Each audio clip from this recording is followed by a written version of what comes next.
clearly Xander Bogaerts is serviceable at shortstop.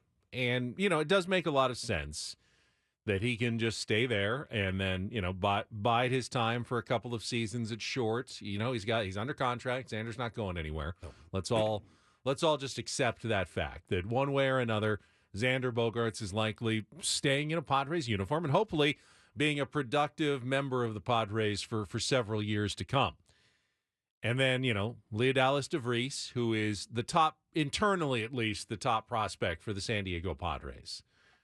Ideally, he is on a Jackson Merrill trajectory, and in a couple of years, comes down and, the defense looks like it is on point, and if he can hit from that switch hitting perspective, he becomes your shortstop in a couple of years, takes over for Xander. There's a lot of logic to that. I'm not going to deny it, Woods. I mean, is that kind of the path that you would take if you were A.J. Preller and looking at your shortstop position for 2025/2026? There's really no way to know, but I do think that that's the one that makes most sense, the one that you can, I guess, explain the easiest, right? You paid Xander Bogaerts a tremendous amount of money, $25 million a year, essentially, to be your shortstop, and probably was an unnecessary move. I disagree with that. Can't do anything about it now. I don't think they paid him to be the shortstop. I think they knew right away that Xander's future with the Padres was not going to be as a shortstop. The future. They had to actually relent and to sign him, say, all right, at least for the first season you get to be the shortstop. But that tells me that from the very beginning, the Padres did not see him as a shortstop long-term in the organization. It's weird that you signed him then.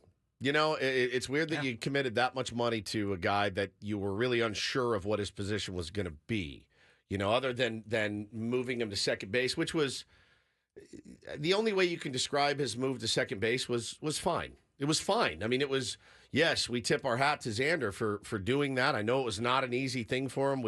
You could see the frustration on his face, but one of the guys I think that said, I gotta focus and not, piss and moan about this. I just got to do it. I have to do it. And it was fine. Like it didn't crush you. It may not have been the best thing for him, numbers wise. And then of course he got hurt when he came back and hit okay.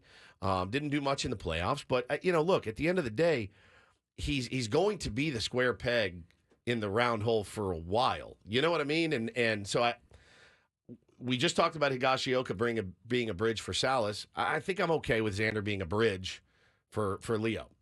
But again, there's zero proof that Leodalis DeVries is going to be able to come up and be a big leaguer yet. He just turned 18. Obviously, there's zero proof, which is even more reason why perhaps it's a better idea to explore other options at shortstop. And the more I think about it, it's possible that Ha-Sung Kim may still be the best option out there for the San Diego Padres. I don't know what he's going to cost. I really don't. I've heard 9 figures potentially for a Ha-Sung Kim deal, and I would have, as I think most Padres fans, even the ones that don't care too much about what the payroll level is, that gives me pause to think about a 9-figure salary for another shortstop, especially one that has had mixed results offensively for the San Diego Padres in his season and even defensively last year. But I don't think you close the door. I think there should be conversations with Ha-Sung Kim about what it would take to bring him back. Maybe not aggressively going after him early in the offseason, but if he's one of these guys, and we've seen how the free agent market plays out, there will be 2 or 3 giant signings early, and then it'll go quiet, right? I mean, the winter meetings will probably be somewhat dead as they've been the last few years. No one's going to sign over Christmas. It's going to be January all of a sudden. People will start reporting to spring training, and there will still be lots of free agents on the market, good ones. And I get the sense that Ha-Sung Kim might be one of those guys who is looking for that big deal, and it's not coming for him. It's getting to be February, and all of a sudden maybe the price tag changes a little bit and brings the Padres back into the conversation. Well, if he's a guy that's looking for that big deal that might not come, he certainly hired the right agent in Scott Boras this offseason, which, again, you hire Scott Boras, you're going for the jugular, which he's absolutely within his rights to do. The projections that I saw for him, 5-year deal worth $63 million. That is what? That's about 15 a year, something like that. No, no. I got a guy $24 million that I can put at shortstop right now. And I can go out and use that money to get some other things that I need. I love Kimmy. I do. But, you got to make these decisions, I think. And, had he been playing lights out defense and hitting before he got injured, Ben, yeah, it's a different story. And if his agent wasn't Scott Boras, it's probably a different story. Does it make a difference to you? I was just looking up fan graphs and defensive runs saved. And even though he didn't have enough to qualify at the position, if you include all second basemen, Xander Bogaerts was number 6 in the league at second base. He was, metrically at least, top 10. A really good second baseman. He was not at shortstop, but a really good second baseman. And that's top 6. I think is fair. And that's before he's even had a full year to get acclimated to the position. To me, Xander Bogaerts could be a top second baseman in the league for the next 3 or 4 years. Yeah, beyond a better than serviceable one for sure.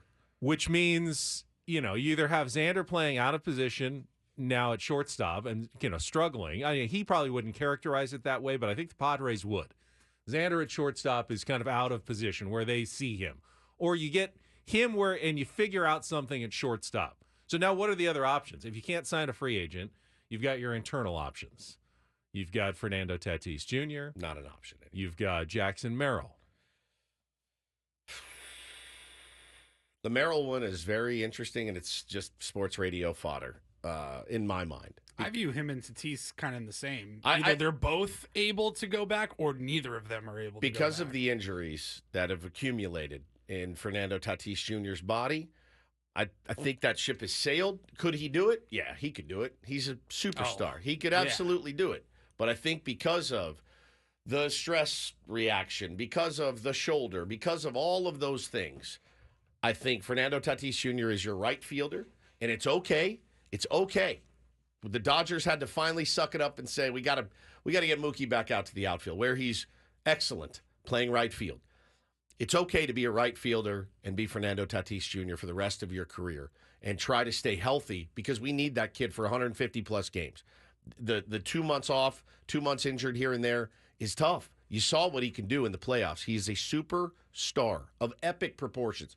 Moving him back to shortstop, as much as he would 1,000% sign up for it, the risk versus reward, it doesn't work for me. I agree with you. I think but someone Merrill who at 21, has had shoulder surgeries, the last thing you want are those dives left and right constantly. Not that he doesn't ever dive in the outfield, but way, way less than you would in the infield. And I think you're right. I think the ship, he's a platinum glove winner in right field. Correct. There's so many reasons not to move Fernando Tatis Jr. The only reason to move him is because process of elimination. That's not the reason to move a guy. No. I think Jackson Merrill, he has shown the ability to be an everyday posting player already in his career. You could have that conversation about moving Jackson Merrill. You'd have to find someone else to play center field. The last option, you don't want to spend a ton on Ha-Sung Kim or another high-priced free agent. You don't want to move either of your outfielders back to shortstop.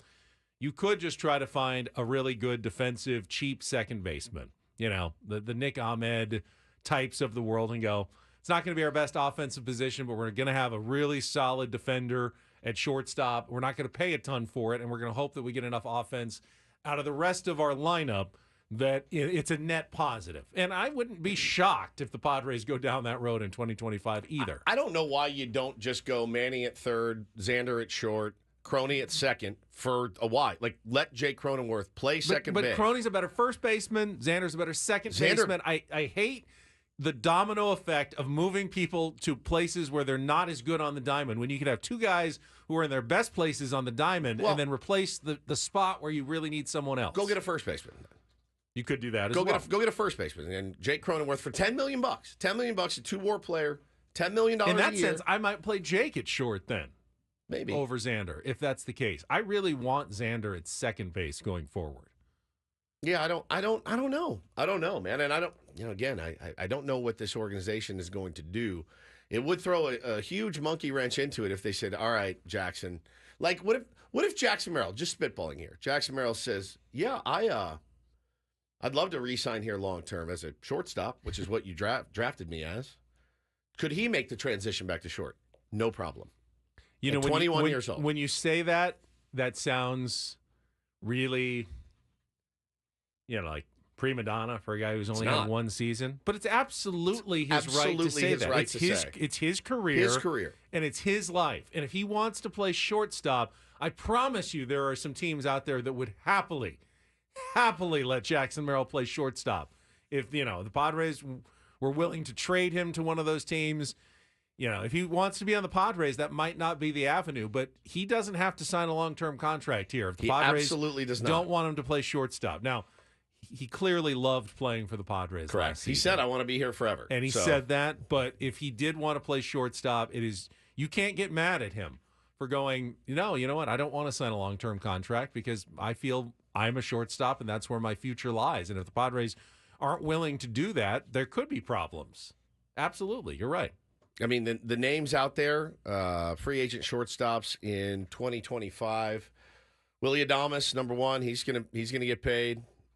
Ha-Seong Kim is number two. Miguel Rojas, hard pass. He is beaten up. Paul DeJong, Kevin Newman, San Diego guy, I do believe.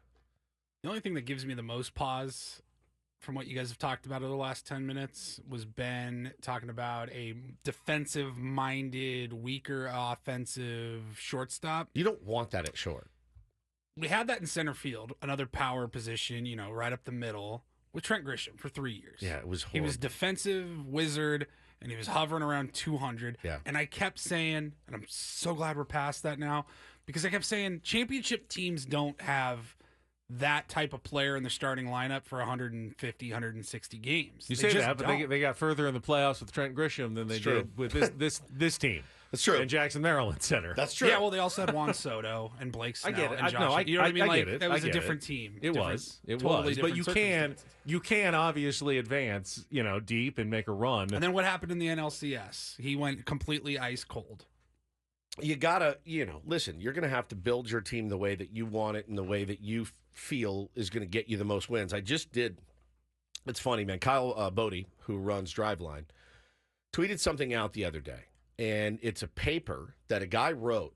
Now, me trying to read this was like trying to read Greek. I mean, it is as involved as you could ever imagine. I'll retweet it for the smart people out there.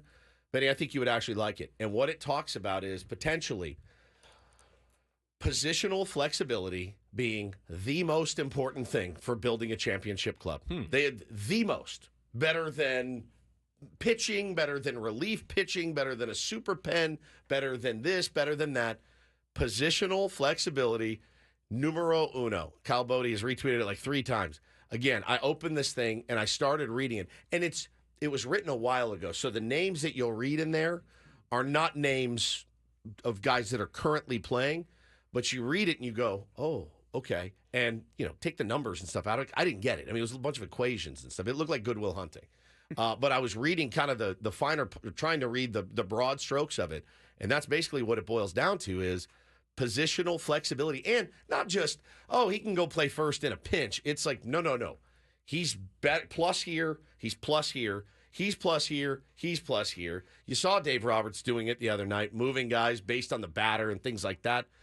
Those, again, according to one of the smartest baseball minds out there, that is like the number one thing that you need to build a championship roster. I mean, it sounds good, but in reality, you're also dealing with personalities. Sure.